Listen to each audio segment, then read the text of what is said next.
We just wanna travel the world, the world, the world, travel the world.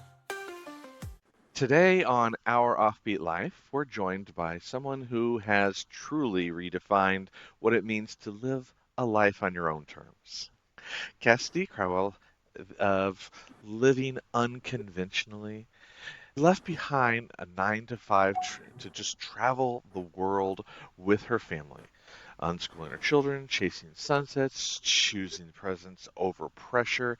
So, I mean, if you've ever wondered what life would look like without the blueprint, this is your permission slip. Grab your headphones and your passport because this one is going global. Hello, Cassidy. Hello. So thank you for the wonderful introduction. You're welcome. How are you? I'm doing really well. It is 8 o'clock here, and we are getting ready to put our kids to bed and getting ready for another great week.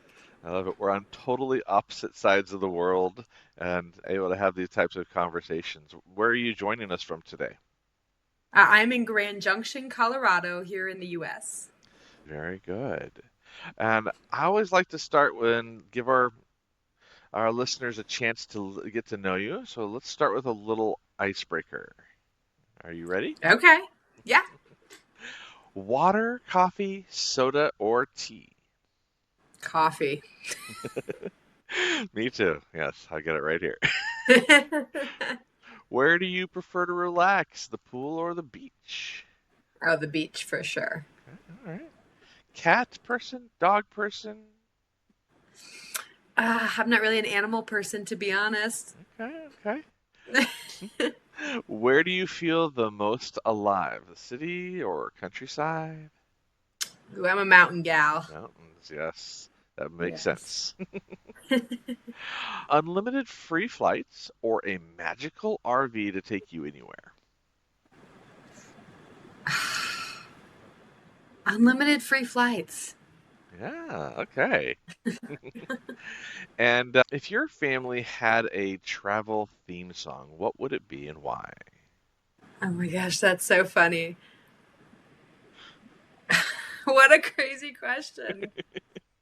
I don't know, when you said that, the first thing that came to my mind was like the final countdown. I don't know why, but I just feel like that's great theme music, and it always feels like there's an adventure underway. So maybe I would just play that. There you go. Okay. Um, all right. And what is the weirdest item that you always pack no matter where you're going? Ooh, okay, Vicks Vapor Rub, and I don't just bring one, I usually bring three, and Scott gives me the hardest time, but like you can't use the adult one on children, and now we have a baby, so there's a baby one, and they have like different active ingredients, but like Vicks comes in handy in so many situations, like whether you're unwell or there's something smelly or just like there's so many things. So not one, but three Vicks Vapor Rubs. Oh, wow. All right. Excellent, excellent. Well, there you have it. Now everybody knows who you are. Yeah, those are the personal things. There we go.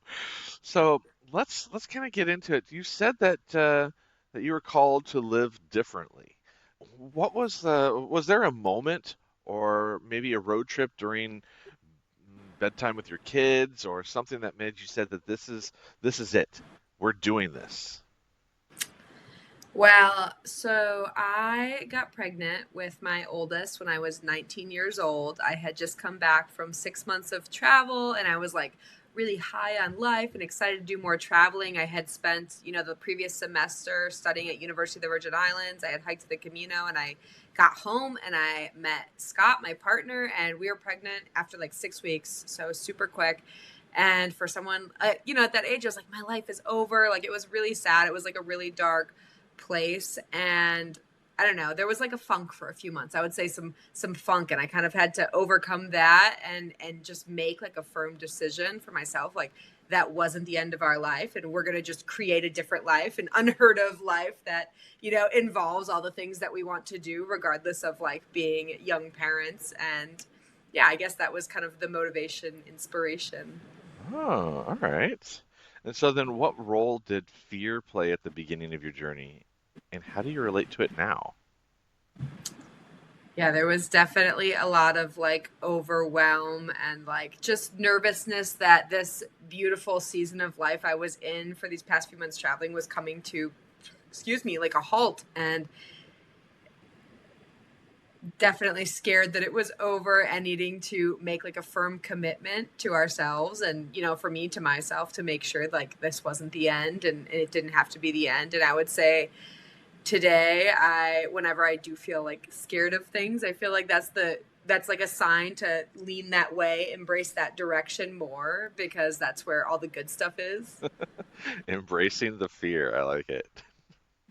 And how did your family and friends react when you said we're ditching the traditional path?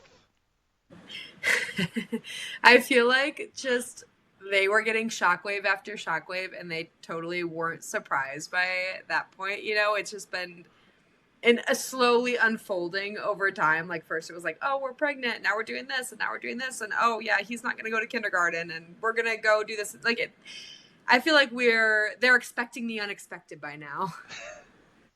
Yes. So it sounds like you went for an extended 6 month trip. Then you met your husband. Then you guys got pregnant, and you got pregnant on the trip. No, I had been home. I actually came home to Colorado to go to a music festival. And I got home like the day before the music festival. And then I met him that very weekend at the music festival. And that was it. Okay, okay. And we were, yeah, pregnant 6 weeks later. And I dropped out of school and moved to where he lived. And yeah, it was just very rapid fire.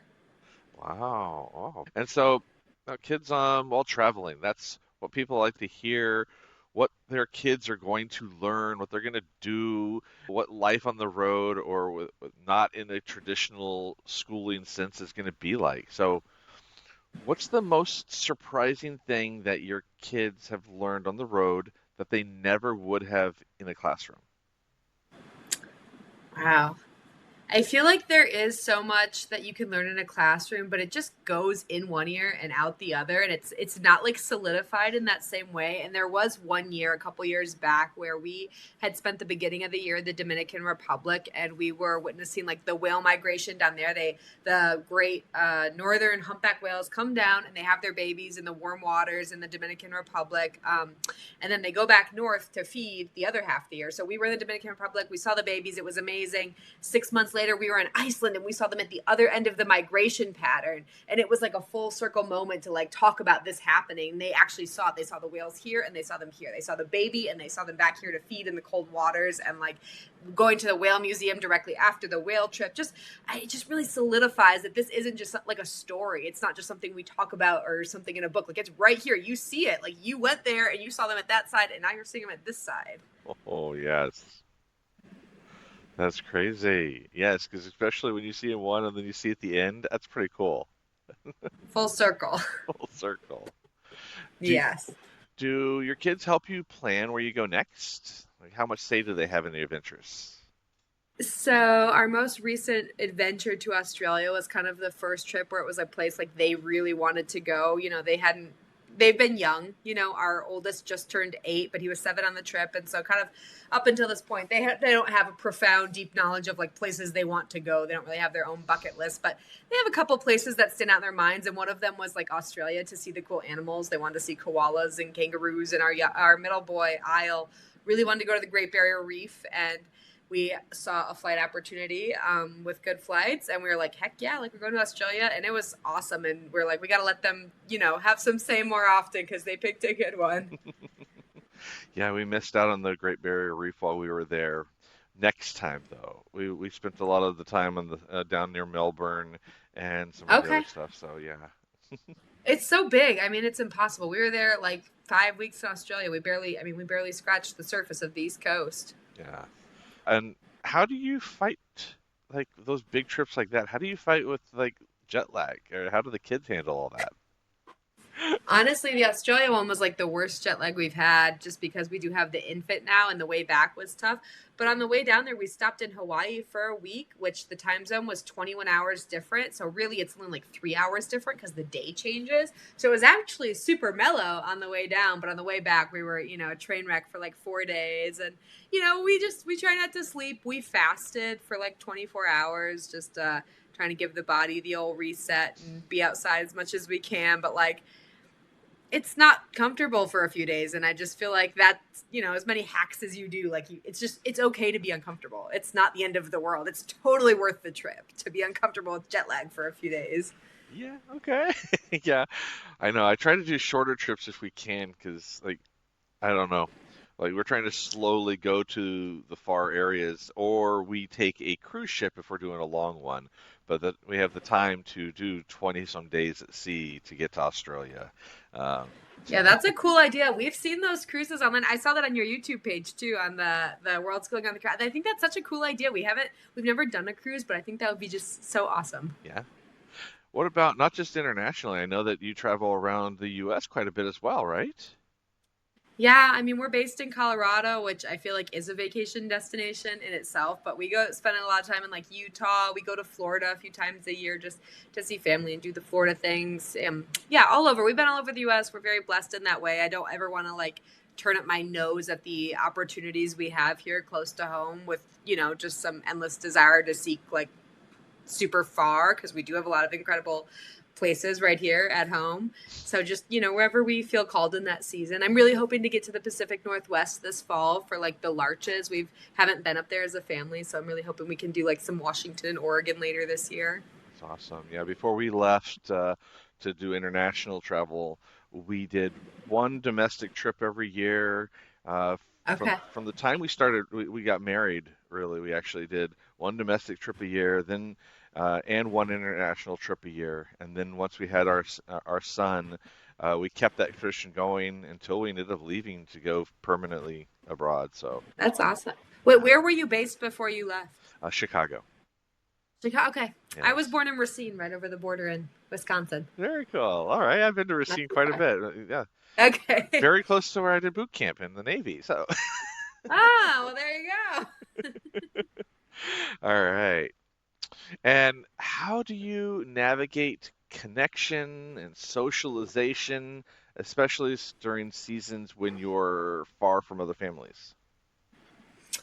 So something that we have embraced in the last couple of years, since I feel like since COVID, there's been this like mass wave of world schoolers and world schooling hubs, and we've definitely embraced those. We've done a few hubs now, and they are awesome. I mean, most of them have been these like incredibly positive experiences that I could just like not say enough good things about. And we are like every trip now we're just like, is there a hub there? Can we go to a hub? Is there gonna be a hub on this one? And our kids like they love it. Honestly, they're getting older and they really appreciate having some time away from their parents just to like go have their own experience and be around other kids, which I'm sure you can, relate. And it's hard. Like we didn't have a hub in Australia, and we had a fantastic time in Australia, but like our kids were definitely looking for that now because we have had, so many of those great experiences. And it's awesome because the kids will be in hub all day with other kids, and then we have the opportunity to like go have parent adventures with other parents, and like that's super cool too. And you have your own unique experience as adults. Yes, that's cool. Yeah, there's so many different kinds of hubs. We haven't tried one yet where we drop our son off and he does his own thing.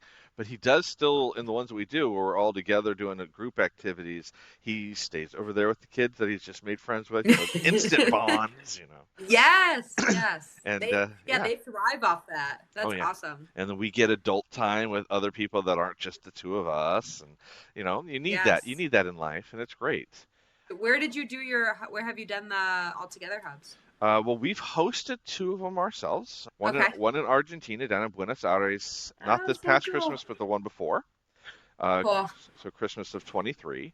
And then Okay. last year we held one in Oaxaca, Mexico, Cool. which was awesome. And then our third one, we just hosted one in Japan, actually in Osaka. So that was cool too. Oh, cool. That's awesome. And what cool places. We usually go through World School Pop-Up Hub with Rachel Yeah. Carlson. So we love her stuff. So. Cool. Yeah, that's awesome. Super cool. Um, all right. Well, tell me about a time where your family nearly got stuck in a location, or something crazy happened, and you guys made it out. Type moments. Okay. I don't know if this is crazy, but it was like high stress, high anxiety. For one, the Amazon is a very remote place, okay? Don't go to the Amazon without some plans. Like, there's some places you can show up in without plans. The Amazon is not one of them. Do that in Rome or something. Don't do that in the Amazon rainforest.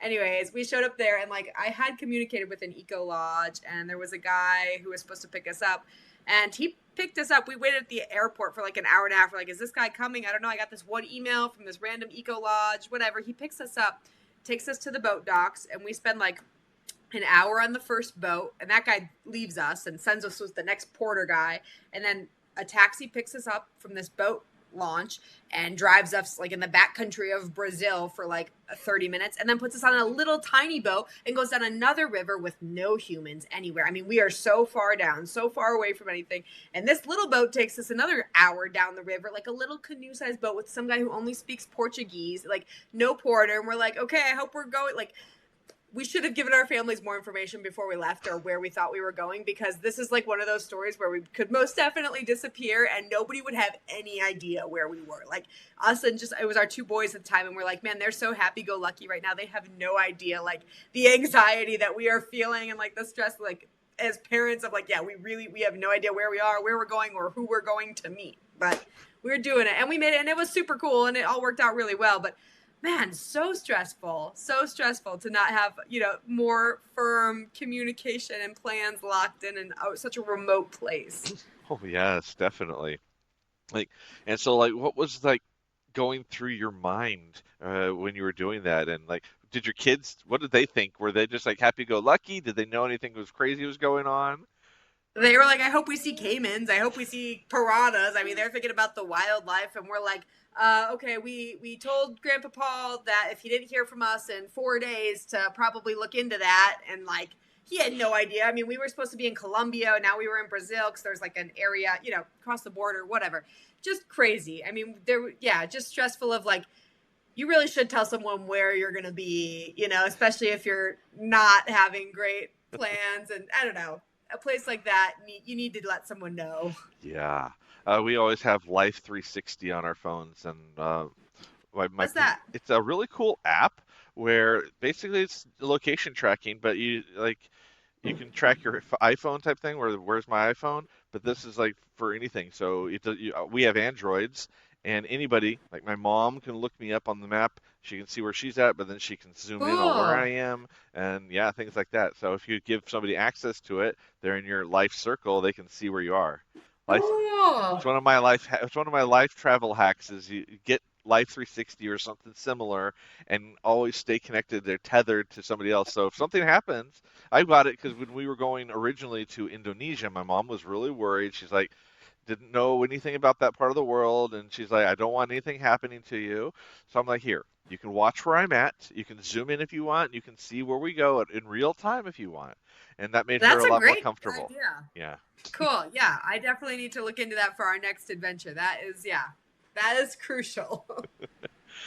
Well, what's the most heart-expanding cultural moment that you've experienced as a family?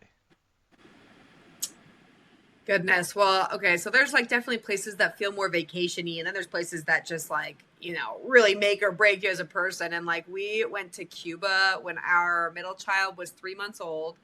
And obviously we're from the United States and have every advantage, and we could give our baby anything he needed. And we also had our other kid there, and we get there and we're walking around and just talking to people and like, you know, ask them questions. And there's some things they answer, and there's some things where they're like, you know, they're not supposed to talk about that. They look around, they're kind of suspicious. But one lady told us that her son, like there's a lot of, have you been to Havana, to Cuba? Not yet, no. There's a lot of crumbling buildings. Like it looks like post-earthquake, but I don't think it's post-earthquake. It's just like general wear and tear and like no money and nobody ever repairing it. So just like really sketchy. They're like railings on buildings and just like crumbly buildings. And a lady had told us that one of those crumbly buildings, like she pointed it to us, like was her house. And we're like, oh my gosh, that looks so dangerous. And like in her broken English and our broken Spanish, she told us that a few years back, she came home from work and her son had been like crushed in the rubble. Like one of the room ceilings had fallen through and like crushed her like 4-year-old son or whatever in the rubble. And like, that was so heartbreaking. Like we're there with our little boys and we have everything. And it was just terrible. The people there live in such poverty, like unimaginable to me before that trip. And I, you know, we've been lots of other places, but like the level of poverty there and what they're actually able to do to like work their way out of it is like near non-existent. I mean, it's just terrible. Yeah, that's really heartbreaking what you see and sad. But then a lot of the people that we've met, even when they're going through those situations, they tend to have at least have a positive attitude, in my opinion, from the ones that we've talked to. Um, Totally. so I don't know how they do it. It's a lot more than I could see put on my shoulders, that's for sure. Yeah, Definitely. Yeah, really heartbreaking. yeah. So, changing gears back to your kids, have you ever found that they've schooled you on something during your travels? They know so many facts about so many random things from our travels now. And I'm like, where'd you learn that? And they're like, oh, I learned that in Iceland. I'm like, well, where was I? Because I was with you in Iceland. And for some reason, I didn't walk away with that information. Like, yeah, they definitely pick up on the details and like are able to piece things together now in our day-to-day life that I just feel like a normal average child going through the school system wouldn't have been able to piece together because they just don't have the life experience to like relate to the situation. Yeah, that's yeah, exactly. And like, do you socialize more with the homeschool groups where you are, world schooling groups, online groups? I mean, what kind of groups or places do you find socialization the most? Well, we really find a lot of socialization at local playgrounds. I mean, without seeking out specific people or specific families. That's really where our kids get the most like socialization when we travel. But yeah, when we join a hub, like we've done like the Hive and Boundless Life and a couple other ones. And when you go through those programs, like 10 or so families all go through it together. So you kind of all meet each other at the beginning and you just, you see each other at pickup and drop off and you're around. And, in some of the programs you all live together and in one setting or in one property. And so, you just start to meet people that way and it's just close proximity, which is really nice. That is really nice. Yeah, it's great to spend time with people. I want to do one of those sometime where you live and travel with each other. It's always we've been looked into a couple of them, just the logistics of getting it so that I'm sure that I'll have the internet for work and have it nice and strong when I want it. Yeah. That's one of my biggest problems. Or I might be I found groups sometimes that are living above my means and I don't want to spend the price that they're planning on spending because we live Right. very frugally. We travel frugally, but very nice. I like Okay. that. Yeah, Yeah. Well, I mean, in Asia, yeah, I feel like you can stretch your dollar really far where you guys are. you really can. You really can. Well, what would you say as as advice for a mom or dad listening right now who's secretly dreaming of this lifestyle, but they feel stuck? Ugh.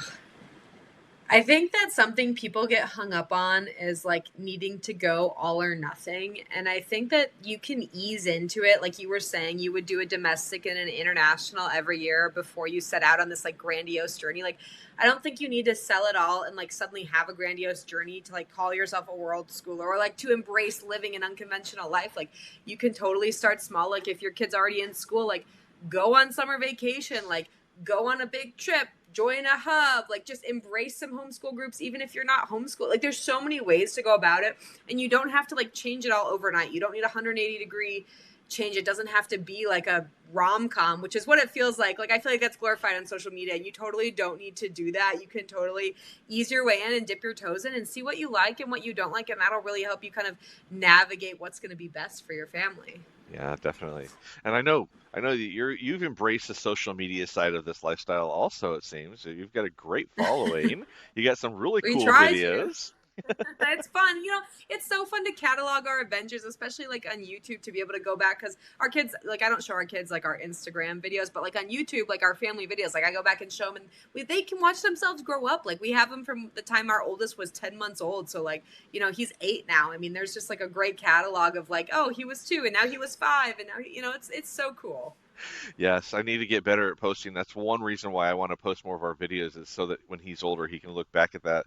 And it's not just for everybody else out there, though you all get to enjoy it, but he wants to be able to see. And he said to me, I want to see how I've changed. Like, here. This is Yeah. our second time here in Cambodia, and we pulled up pictures from the last time in front of Angkor Wat, and he wanted to recreate some of those images. He's like, I Oh, want to that's do so it. fun. Yeah. Yes, I love that. That's awesome. And that was his idea, so it was really cool. And the thing about kids too is like when you have videos of them, you can like preserve their voices and their sentiment. And like when we were kids, like you couldn't do that. You had a picture, and that's great. But like now with like having like these videos and this like the sentiment of like who they are in this season of life, and like seeing that change, or like if they've got a little kid lisp and the lisp goes away. I mean things like that. Like it's so sweet to reminisce on those things. Oh, definitely. I know my parents, they got one of those big, huge VCR recorders when we were kids. Yeah. We were one of the first families on the block to have one. It was so cool. And we've got so But many yeah, family videos from back then that I still actually enjoy looking back on. So if I enjoy looking at it, I'm that's sure he's awesome. going to. Oh yeah, and your grandkids and your great grandkids. I mean, you're doing this for the future generations. Yes. Well, what are your three non-negotiables that you recommend for families who want to start world schooling? Ooh, okay, non-negotiables. I would suggest getting your finances in order first and figuring that out. I think it's kind of crappy to show up and then be stressed out about that. If you can figure some of that out ahead of time, you're going to enjoy yourself a lot more. Whatever that means for you. And I know some people like work remotely while they do it. Some people, some people do sell all their belongings and live off like a fund like that. Some people find some passive income, like whatever that means for you. Just kind of like having a plan before you leap on in, I think just takes off a lot of stress. So I guess that would be one non-negotiable. Another non-negotiable would be give grace to the people in your family on travel days, because travel days can be sucky and like you don't need to say anything you don't mean. And if you do, it will definitely come out on the end of a long travel day. If you've been traveling for 24 hours, like you're going to be on each other's nerves, and just know like you can go to bed and wake up anew the next day and it's all fine. So don't let that like deter you, because it can be really discouraging. And the third one, I don't know, maybe just don't be intimidated by social media or by like what other families are doing. The whole point is like, this is a create your own adventure. This is not like Rockefeller school system here in the US where like every kid's getting put through the same thing. Like this is totally, like the whole point is to do it your way. It's not like, oh, now we're world schooling, now we need to do what the world schooling families do. No, it's like create your own adventure. Like it's about like feeling out what works for your family. Yeah, I enjoy that aspect because it's not the same as do what your next door neighbor is doing type situation. And even if you have on Instagram and YouTube and other social presence as well, and you're showcasing your videos, uh, it can be your way. It doesn't have to be to one up the other person who's doing it. You have your own style, you have your own thing, you have your own goals as a family, and it's not trying to just keep up with the Carters or whatever the saying is. So, um, Totally. Yeah, yes, exactly. so awesome. What do you wish more people knew about educating kids outside the system? Ooh. I don't know, maybe I'll get in trouble for this, but I would say don't ask, don't tell. And I think a lot of people are like, what are the rules here? What are the rules here? I'm like, I don't know, don't tell the government about your child and you'll probably be okay. I don't know, like they're not going to come knocking on your door. Like, I don't know, at least in the States, and I know you might have some people listening from other countries where they do have like really strict rules, like Germany or something, about like no homeschooling. But in the US, it's very state by state. Colorado, it's homeschool friendly. And I would just not get too concerned that someone's going to come knocking in your door. Honestly, people don't care as much as you might think they do. I think if you are trying to do right by your child and you can show that and you've got some documentation of that throughout whatever you're doing, you can always present that in the end, and people will see that you were trying to do right by your kid. That's right, yeah. As long as you're doing right by your kid, and yeah, I think you're on the right track. I mean, this lifestyle is about giving your child more. You Totally. sitting in your backyard or in that same neighborhood and going to the same school, same people for your whole life, that seems like less. Another guest I talked to, they put that in my mind that seems like less. Yeah. And now we've opened it up to the whole world, and there's so many more people that we've met that it's more. It's just expansive, and the opportunities that we give our child and ourselves is just more. And who's to say? I mean, like, you're the parent of your family and I'm the parent of my family. Like, why would someone else be to say what's going to be best for my family? I think you know what's best for your kids better than anybody else. Yeah. Well, you've been living unconventionally for a while now. Um, Yeah. how has your definition of success changed over time? Ooh. Yeah, I think that when I was younger, it was definitely about efficiency. It was like, how much can I get done in a short amount of time? What can I do by, whatever age I am? Like, can I get this checked off by 30? Can I get this checked off by? And now it's just more like, how much life can I get out of each day, and how much how much life can I live in each moment? And especially like we're on our third kid now, and with our older two, I just felt like we rushed through a lot of the younger years, and like when they were little, and we were like on to the next thing, oh, this will pass, and it felt overwhelming. And now with our little one, we're like, this is going to be so fast, like we're going to soak in every moment. We're going to be like as present as we possibly can for this, because we know how quick it goes. Yeah, I get that. But traveling, it's still like you've got your moments where it's like, okay, I've Oh, got dot type yeah. situation. How's it been raising, what now, three now, and still having Yeah. this lifestyle? I mean, there's definitely days where it's crappy. I'm not going to lie or anything like that. There's definitely, especially like I said, travel days that can be rough. Our son, when he was a baby, broke his arm in Italy, and we were like trying to get back to the States with this like broken baby. And it was like the longest, like 40 hours of our life. We had like a terrible flight path and, journey just to get to Florida, which isn't even like our home state, but like it was so miserable. And like, I mean, we traveled again like 3 months later, but like I just think stuff like that can be so discouraging. But in like retrospect, you're like, cool, that was 40 hours of my entire life. That's such a small window of time that was like crappy. And then I have this like other amazing memory, and it was totally worth it. Oh yeah. I mean, our child he broke his tooth when we were in Mexico when he was really little, and that was like the most pain he's ever been in. And we ended up not going to the dentist there. We went when we got back to the States because the pain subsided as the day went by, because we were able to, do home treatments just to relax him. Mm-hmm. And the people there were very helpful in helping getting him comfortable. And we didn't have to end up going to the dentist there. But when we went back to the States, they were like, you did the right thing. This is what you needed to do. But yeah, living through it in the moment, it's so tricky. I couldn't imagine Yeah. doing a broken arm from a baby. I know. Well, and like you're thinking, you're like, am I gonna like ruin something? Like, am I being selfish right now by doing this? You know what I mean? Like, there's just so many things, and that goes along with like a lot of the choices, in the lifestyles. Like, am I being selfish or am I doing the right thing? And we fought with that a lot. So there's definitely always like a recalibration of like, no, this is why that I do this. Do you travel with any kind of travel insurance or something at all? No, just whatever the credit card gives us. Honestly, I know a lot of people really advocate for that, but we haven't had enough like issues, I think, to justify the expense on every trip. For us, it's just been easier to reroute when we need to in our credit card. We have like a Amex Business Platinum or whatever, and it's got insurance. I mean, pretty great insurance for flights and stuff. That's excellent. Yeah, yeah. Yeah. There's a lot of ways to do it. I've talked to people who use, like last season, I talked with a lot of people who use Safety Wing. That's a very, very Oh yeah. popular one. Um, Yeah. well, do you have any dream destinations or slow travel experiments coming up? Ooh, I do have a travel experience coming up. It's going to be partially a hub trip and then some additional exploration. And we will be going to Peru in August, July, August. Very excited to do some, South America action. When people always ask us, like, what was the favorite place you ever been? Because that just comes up all the time. We're always like, Colombia. And that's the only place we've been in South America. So we've been so eager to get back to South America and see more of it. So we're going to do like a month and a half in Peru later this year.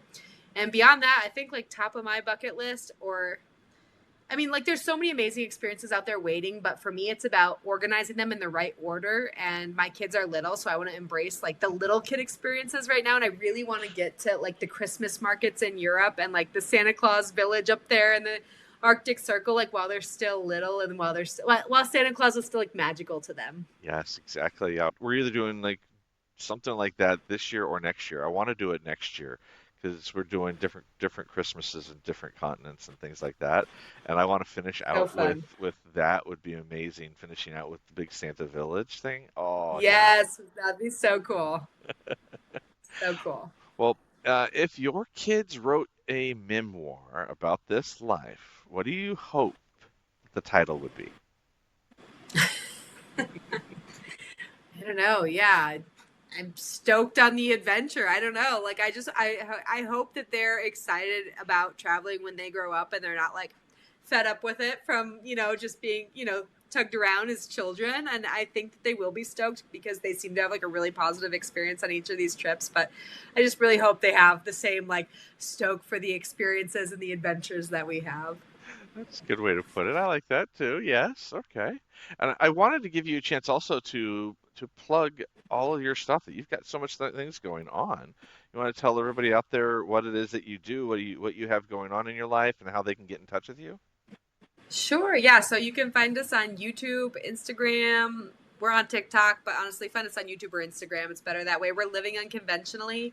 And then, so we, do these world schooling hubs. And basically, I have been finding them in like Facebook groups and on Instagram from different posts and stuff over the years. And so I went ahead and compiled them all into like a map for other people. So other people would be able to find them all in one place. And I have that on my website. It's the World Schooling Map, and it's got over 100 world schooling hubs and like educational travel opportunities. They're not all like hubs per se, but there's some like all ages language schools that have experiential programs, and there's some that have like full family retreat type things, and there's pop-up hubs and there's drop-off hubs, just all sorts of that kind of stuff. And it's all in a map, so you can kind of look and see if there's anything convenient to where you're going on your trip, and see if it, if the stars align. And there's just so many right now. I try to update the map once a month or once every other month, so it's always always being updated, taking off the old stuff, and there's just new stuff popping up all the time right now. It's amazing. That's awesome. Yeah. Yeah, I love that you keep it updated like that because that's so cool. I know our friends they've been building a really cool experiential hub down in Guatemala, yeah, near Antigua. And Oh, they're trying to work on something cool. there, so it's going to be really cool when that one's finished and ready That for is like everybody. one of our favorite cities, and there's a couple hubs there now. And like we did a language school there. We didn't do like a world school hub there, but we had the most fantastic experience. That's like one of the only places we've ever been where we extended our trip because we just loved it so much and we couldn't leave. Yes. All right. Well, I like to finish things out with a little travel trivia since you're a traveler. Ooh. If Okay. All right. So, what South American country is home to the tiny village of Cusco? Oh, Peru. Yes. Nailed it. There you got it. All right. Which Balkan town is famous for its medieval old town and fjord-like bay?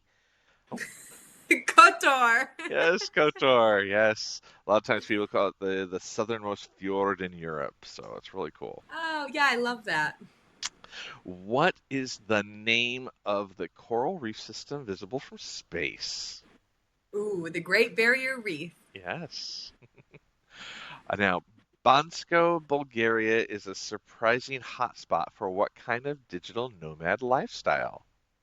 Ooh, the World Schooling. Yeah, but what do they do there? What do the world schoolers like to do? What big hobby activity? Oh, they go skiing. They go skiing in Bangkok. So I would love to do that. Man, I really want to do that one this year. That is on my list. Yeah, it's on our list. So if we don't go to Africa for Christmas and we end up going to Europe instead, Bansko is one of our places. World Schooling Central has a hub there, and we're going to go see Karen and them if we can. So it'd be really cool. Yeah, super cool. That would be amazing. Yeah, I really want to do that one. That'd be amazing. Which colorful flower root in El Salvador is known as Ruta de las Flores? Ooh. Well, Ruta de Flores. R- Yeah, I don't know what else we would call it. yes, Route of the Flowers. Yeah, Oh, Route of the Flower. Yeah, yeah, yeah, I just translated it. All right. Which country is both home to Machu Picchu and the Sacred Valley? yeah. Ooh, Peru. Yes. Yes. Uh, One thing I regret there, though, is not spending enough time in the Sacred Valley. It's amazing. Okay, good to know. Good Yeah. to know. Yeah, I'll take all the Peru travel tips right now. We were there and we lived in Cusco. We were there for about a month. It was amazing just living in Cusco. So I loved it. Cool. That's awesome. Yeah, that's what we're gonna do. I'm so excited. All right, we'll do a couple more. Where can you find over 3,000 reef systems and coral cays stretching more than 2,000 kilometers? Ooh, in the Great Barrier Reef, right off of the coast of Queensland. Ah, yes, double whammy with the Great Barrier Reef questions. Yes. Yes. Yes. All right. So, do you have any parting advice for our listeners out there who are thinking about this lifestyle?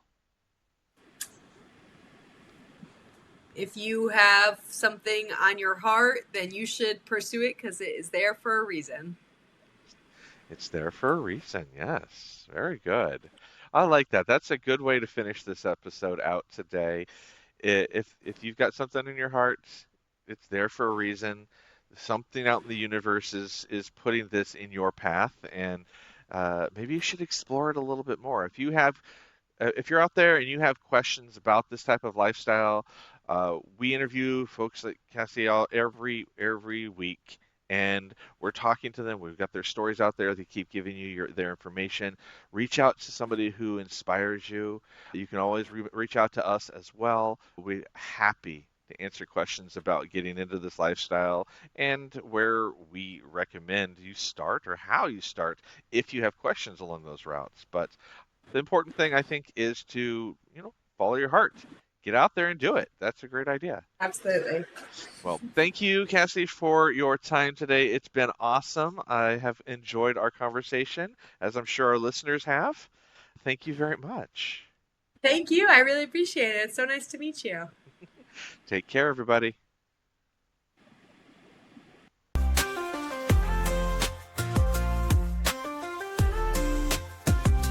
We just wanna see something bigger than us, to see and smell and taste something completely new.